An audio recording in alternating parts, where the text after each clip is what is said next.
In this section of Revolutionary World, we'll be looking at the Age of Napoleon. The new government formed by Napoleon after his coup d'etat of the Directory was set up much like a 20th century dictator. He controlled the army, conducted foreign affairs, and heavily influenced the new legislature created out of the new French Constitution that he himself created. So Napoleon, for all intents and purposes, was a dictator, but a good one. So let's begin talking about the French consulate. After establishing the consulate that ruled by three, Napoleon declared himself first consul and took over restoring peace and order to France. This is very, very similar to what happened in Rome during this time period when Augustus Caesar took over Rome and declared himself the first citizen. First, Napoleon conducts the Concordat of 1801, where he finally makes peace with the Catholic Church that had been shattered by the Revolution, recognizing Catholicism as, again, the official religion of France, but, however, ensuring religious freedom.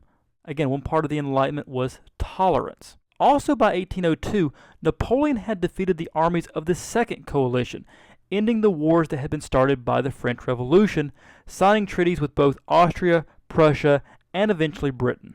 Yet this was only to buy him time to build his army and gain finances to back his wars for empire. And that's not going to be hard because Napoleon's popularity gained him a huge citizen army, at this point of over 500,000 men. So building his army is not a problem. Gaining finances might be. But again, here's where he finds a solution. In 1803, France sells the Louisiana Territory to the United States to gain money for future wars in Europe. They actually get around $15 million out of this sale. What this does for the United States is double the size of their country, going from just the original 13 colonies and a few extras all the way to the Mississippi, now incorporating this huge amount of territory. In the following year, in 1804, Napoleon issues his Napoleonic Code, these universal laws to stabilize French society.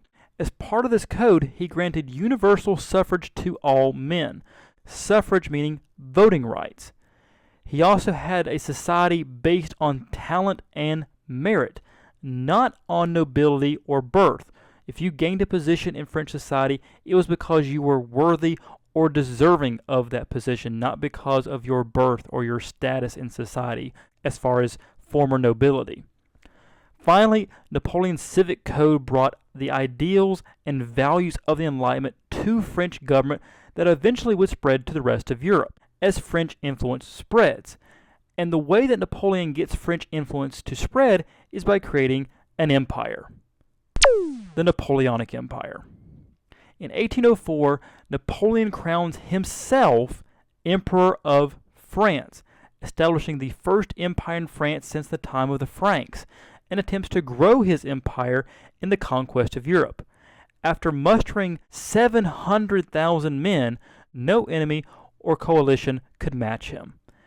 There's that famous saying from Napoleon when he addressed an Austrian statesman during the Napoleonic Wars that, "You cannot defeat me, I spend 30,000 lives a month."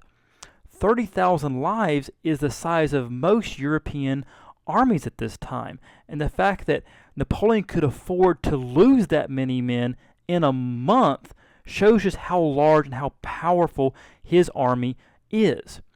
Also, the thing to take note there is that Napoleon crowns himself. This dates back to a long time ago in the time of Charlemagne, back in 800, when the Pope had placed the crown on Charlemagne's head, showing that idea of papal or religious power over the state. Here you see Napoleon grant himself power. No one is giving him this power. He is presenting the crown on his own head, therefore giving himself this power. So with this large army, Napoleon begins the Napoleonic Wars, which last from 1803 to 1815, in which Napoleon engages in wars with a series of coalitions between Britain, Austria, Prussia, Sweden, and France. Now, Napoleon gathers his grand army, his large army, at the English Channel. The first nation on his hit list is Britain. However, these plans are thwarted when the British destroy the French fleet at the Battle of Trafalgar, limiting Napoleon to a European continental war. He will not be able to take his army across the English Channel. Now, one of the largest, most famous battles of the Napoleonic Wars takes place in 1805, the Battle of Austerlitz. In 1805, France defeats the third coalition that goes against France in Napoleon's greatest victory, forcing Austria and Russia to become reluctant allies.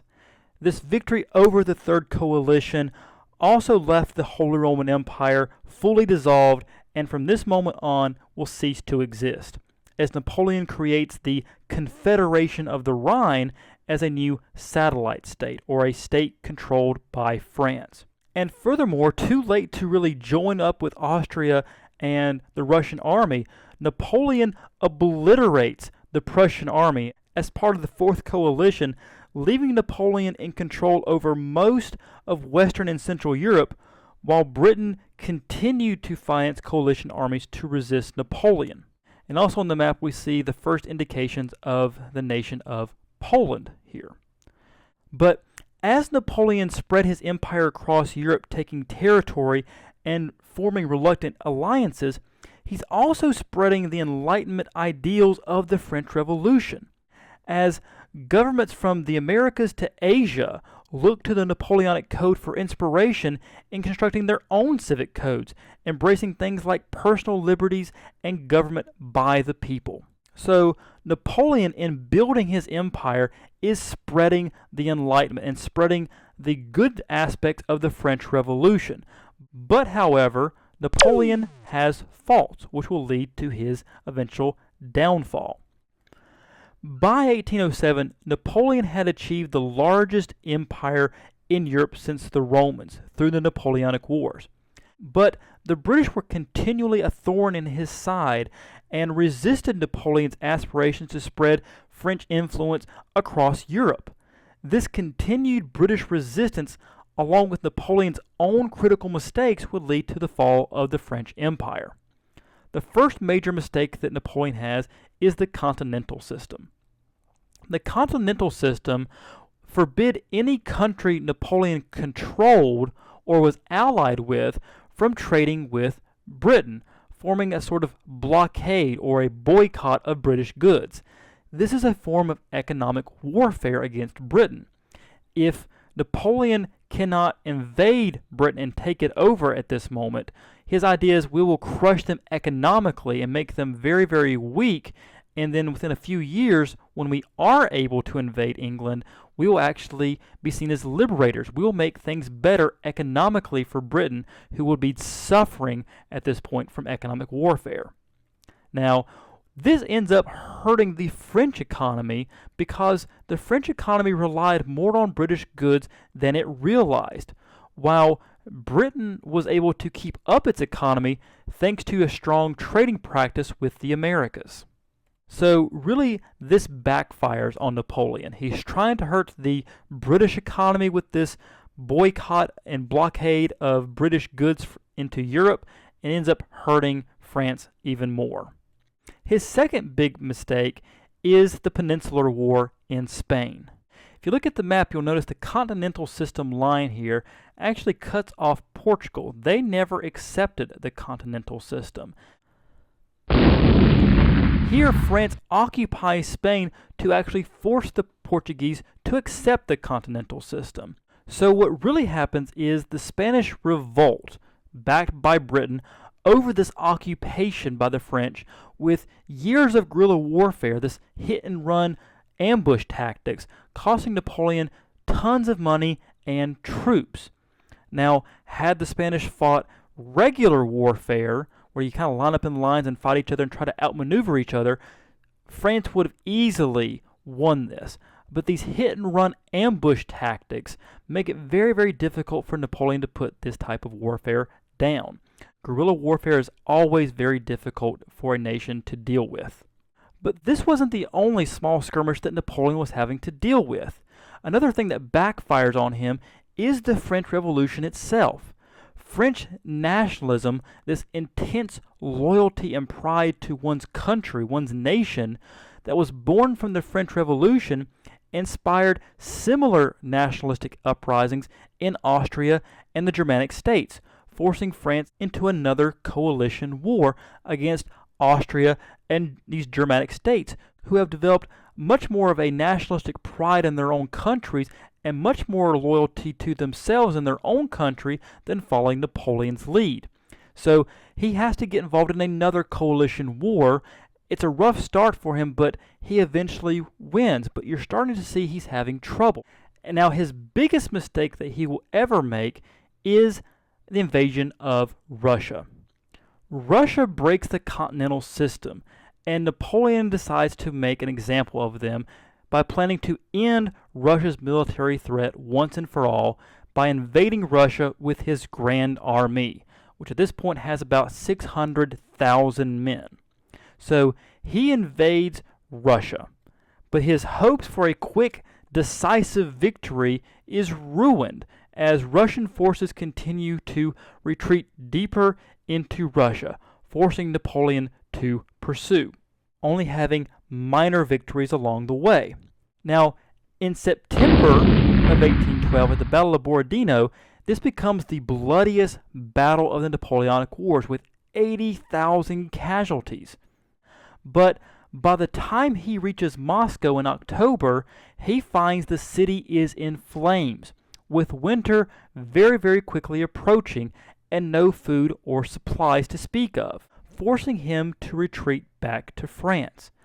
Now, the reason that he finds Moscow in flames is as the Russians are retreating back to Moscow and Napoleon is pursuing, the Russians decide to burn Moscow so that Napoleon would have no safe place to stay to wait out the winter. With all the food and all the provisions gone, he'd be forced to retreat back to France. And as he retreats back to France, the Russians would systematically attack him and have these little hit-and-run battles and skirmishes that would greatly diminish his army. And that's what happens, and becomes one of the greatest mistakes of Napoleon's career, is invading Russia and getting stuck there fighting Russia in the wintertime. Now, Napoleon's eventual fall takes place after this. Unable to destroy the Russian army, Napoleon returned to France with less than 100,000 troops.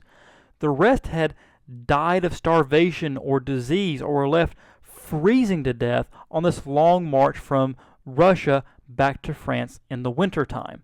Therefore, sensing that France is now weakened, the Sixth Coalition now moves against Napoleon. And this will take place in 1813 at the Battle of Leipzig, also known as the Battle of Nations. Here Napoleon is defeated and exiled to the island of Elba, which is off the coast of Italy. It's actually right around here where the arrow is pointing. So what ends up happening to France and Napoleon's empire is the Sixth Coalition restores the French monarchy, placing Louis XVIII back on the throne.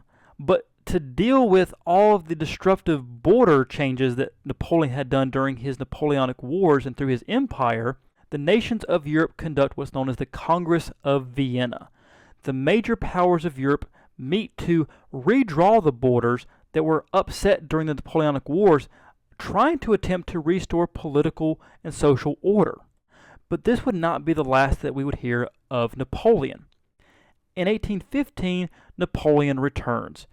Napoleon escapes that little small island of Elba and lands on the coast of France, creating a new army that slowly starts to march towards Paris. Of course, Louis XVIII, the new king of France, sends the French army to oppose Napoleon. But of course, this is the French army. This is the same army that loved Napoleon, that had went on campaigns with Napoleon. And so when the French army actually meets Napoleon and his small army, supposedly, as the story goes, Napoleon walks out in front of his army and looks at the French army and says, "Behold your emperor. If you have any ill will towards me, strike me down now." And of course, the French army just gets all teary-eyed and says, "No, we couldn't do that," and they join his army, as you see depicted in this painting. Now, the rest of Europe cannot tolerate Napoleon being back in charge of France. So, of course, they send a final coalition, the Seventh Coalition, against him at the Battle of Waterloo. In June of 1815, the Seventh Coalition again defeats Napoleon in the last battle of the Napoleonic Wars. And this time, they exile him to St. Helena off the coast of southern Africa, believing that once there, he's not getting off, which is true. He actually dies there, and his body is brought back to Paris. Now, although the empire he forged crumbled, what Napoleon has done here is transformed not only France, but Europe. His reign helped spread the enlightened ideas that were born in the French Revolution to other parts of Europe, invoking similar movements in those countries. Now, all of these changes that take place not only in France, but the rest of Europe would never have happened had it not been for one man, Napoleon Bonaparte.